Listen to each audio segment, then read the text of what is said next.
तो बच्चों, आज जो कुछ भी पढ़ा कल सब उसे लिख कर और पढ़ कर आना, ठीक है?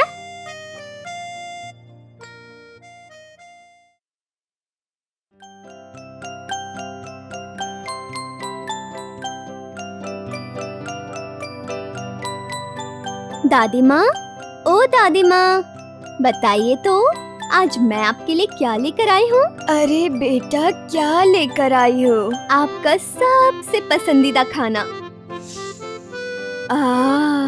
ऐसा लग रहा है जैसे तुम गोविंद भोग चावल की खिचड़ी लेकर आई हो। बिल्कुल सही कहा दादी माँ, क्या तो नाक है। अच्छा ये बता, तुझे ये मिला कहाँ से? बोल्टू के घर से दादी माँ। आज उसके घर में लक्ष्मी पूजा थी, सब पेट भरकर खा रहे थे, तो मैं इसे घर ले आई, एक साथ खाएंगे।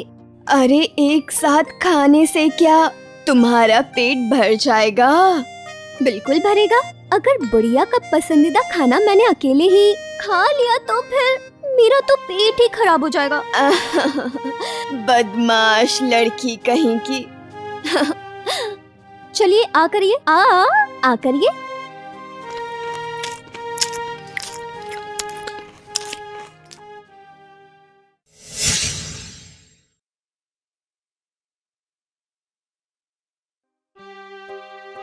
आज सुबह तेरे फूफा जी घर आए थे। जरूर मेरी शादी की बात करने, है ना? अरे हाँ बिटिया, मेरी तो उम्र हो चुकी है, अब बताओ कब क्या हो जाए।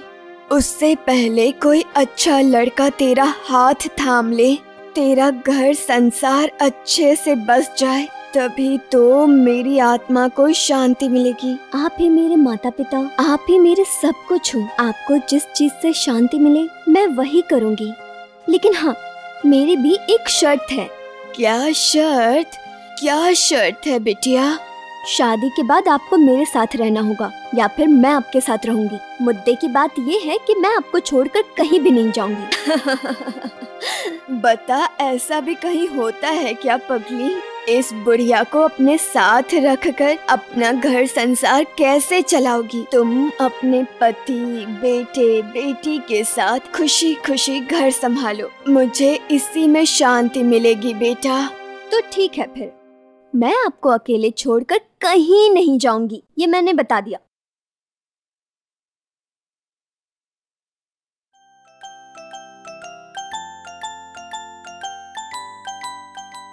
खुश रहो बेटा, बहुत खुश रहो, सदा ऐसे ही सुहागन रहो। ये देखो, मैंने तुम्हारी जिम्मेदारी एक बहुत ही अच्छे इंसान के हाथ में दे दी और अब मुझे शांति मिलेगी। अब अगर मैं मर भी जाऊं तो मुझे कोई भी अफसोस नहीं होगी। अब अगर आपने दोबारा ऐसी बात की तो मैं आपको बहुत डांटूंगी। आप अभी क्यों मरेंगी? मैं अष्टमंगला को यहाँ आऊंगी और आपको अपने साथ ले जाऊंगी। तब तक आप अपना ध्यान रखिएगा दादी माँ, मैं जल्दी वापस आऊंगी। दादी माँ, आप हमारे साथ कुछ दिन उस घर में रह लीजिए ना, और फिर जैसे ही कुछ दिन बीत जाएंगे तो दुर्गा यहाँ आकर इस घर में रह लेगी। चलो अच्छा बाबा, ठीक है, अब तुम लोग घर जाओ, तुम्हारे घर के लोग इंतजार करते होंगे।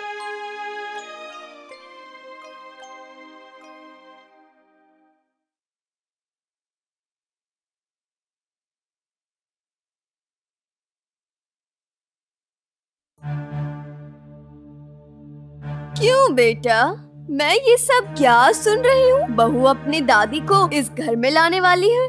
देखो बेटा, मैं तुम्हें साफ साफ बता देती हूँ, मैं इस घर में कोई परेशानी नहीं चाहती, समझ गए ना? तुम ऐसा क्यों कह रही हो माँ? तुम तो जानती हो कि दादी माँ की कितनी उम्र हो गई है, उनकी देखभाल करने वाला भी कोई नहीं है। इस बुढ़ापे में वो किसके पास रहेगी? देखो बेटा, उस उम्र में सबको जाना है। कितने ऐसे बूढ़े हैं जो अकेले रहते हैं, वो भी रह लेंगी। मुझे तो ये सब बिल्कुल भी पसंद नहीं है। ये मैंने तुम्हें पहले ही बता दिया है। अष्टमंगला को जा रहे हो, जाओ और शाम तक घूम फिर कर वापस आ जाओ।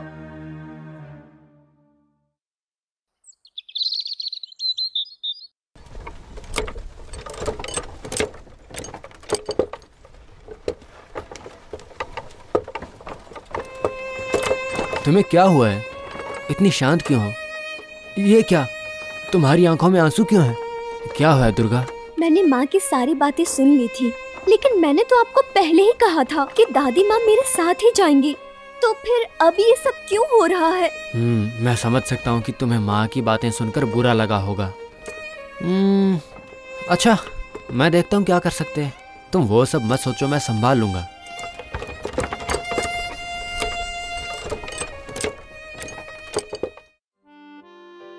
अरे क्या बात है मेरी बिटिया, तो तू आ गई। देखो तो थोड़ा, आ कितनी सुंदर लग रही है मेरी बिटिया। दोनों लोग साथ में कितने सुंदर लग रहे हैं, नजर न लग जाए दोनों को। अब जाकर मेरी आँखों को शांति मिली बेटा।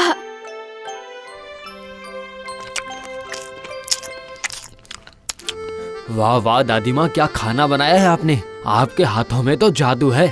ओहो बस करो बेटा, अब इस उम्र में जितना हो सकता है दुर्गा माँ की कृपा से उतना कर दिया। ये जो तुम लोग अच्छे से खा रहे हो, मुझे बहुत खुशी हुई। चांदनी रात और जुगनू की चमक में प्यारी दादी माँ और उनकी पोती की बातें खत्म ही नहीं हो रही थी। रात के सन्नाटे में ऐसा लगता है कि आकाश और हवा चुपचाप उनकी ही बातें सुन रहे हैं। लगता है आज प्रकृति कुछ ज्यादा ही खूबसूरत हो गई है। हर कोई आज जैसे जी भर के सांस ले रहा है। आज ऐसा लग रहा है मानो विधाता ने आज दुनिया में कुछ ज्यादा ही खुशियां फैला दी हैं।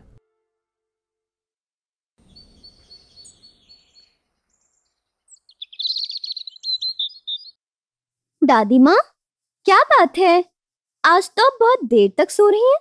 दादी माँ उठिए। दादी माँ, ओ दादी माँ, दादी माँ, ओ दादी माँ, उठिए ना। दादी माँ, ओ दादी माँ, उठिए ना। दादी माँ, ओ दादी माँ। काफी देर तक आवाज देने के बाद दुर्गा को दादी का जवाब नहीं मिला।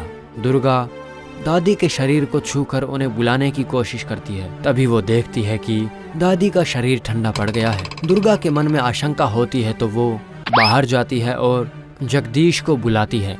जगदीश बिना किसी देरी के डॉक्टर को बुलाता है। डॉक्टर आता है और कहता है कि दादी माँ अब नहीं रही। दादी माँ उन्हें नींद में ही छोड़कर चली गई। ये बात सुनकर दुर्गा फूट फूट कर रोने लगती है। वो दादी माँ के गले लगकर रोने लगती है। जगदीश दुर्गा को संभालने की कोशिश करता है, लेकिन वो खुद भी रो रहा था। दादी माँ, ओ दादी माँ, दादी माँ, नहीं, दादी माँ उठिए।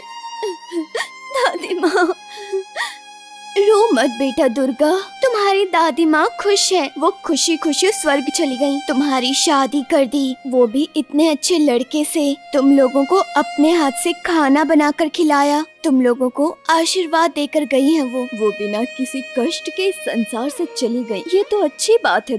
तुम चुप हो जाओ अब और मत रो। देखना तुम्हारी दादी माँ तुम्हारे बच्चे के रूप में वापस आएंगी।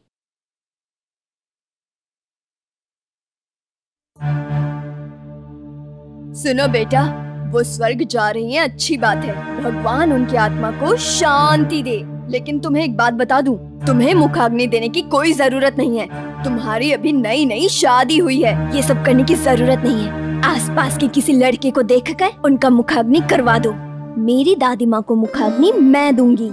ये सब क्या बोल रही हो बहू? तुम एक लड़की होकर तुम ये काम करोगी? ये सब तो किसी लड़के का काम है। हाँ, मैं करूँगी। मेरी दादी माँ का सारा काम मैं ही करूँगी।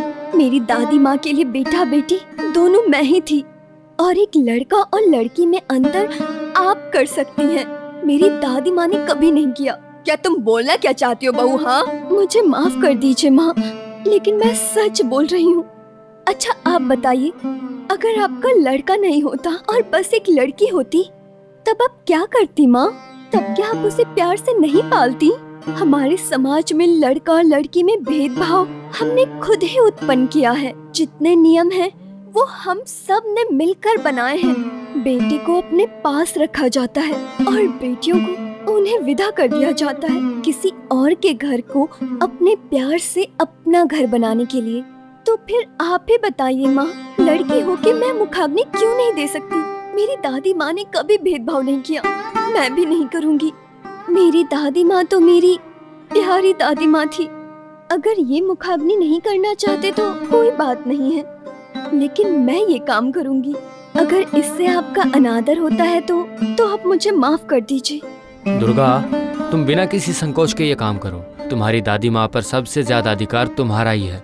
एक बात याद रखना, हमें उस इंसान के बीच कभी भी फर्क नहीं करना चाहिए जिसने कभी किसी के बीच फर्क नहीं किया।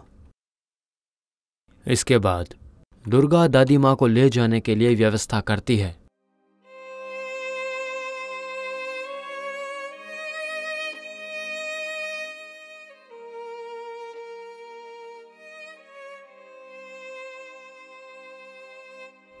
पहले दुर्गा दादी माँ का मुखाग्नि करती है और फिर जगदीश।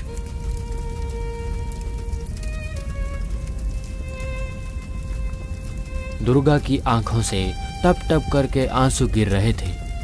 बहुत असहाय लग रही थी बेचारी। जगदीश उसे कसकर गले लगा लेता है। दुर्गा ने जैसे अपनी दादी माँ को जलती हुई आग के ऊपर उठते हुए धुएं में मुस्कुराते हुए देखा। दादी माँ तो चाहती ही थी कि कोई उसकी दुर्गा का हाथ पूरी जिंदगी इतनी मजबूती से थामे रहे, उम्र भर के लिए उसका साथ दे। दादी माँ, आपने कहा था ना कि मैं आपका बेटा हूँ। मैंने अपनी जिम्मेदारी अच्छे से निभाई है दादी माँ। आपको भी एक जिम्मेदारी निभानी होगी। आपको भी मुझे दिया हुआ वचन याद रखना ही होगा। आपको फिर से वापस आना होगा दादी माँ, आपको फिर से वापस आना होगा। एक साथ रहना ही होगा। आप वापस आ जाइए दादी माँ, वापस आ जाइए। मैं आपका इंतजार करूंगी। वापस आ जाइए दादी माँ, वापस आ जाइए दादी माँ।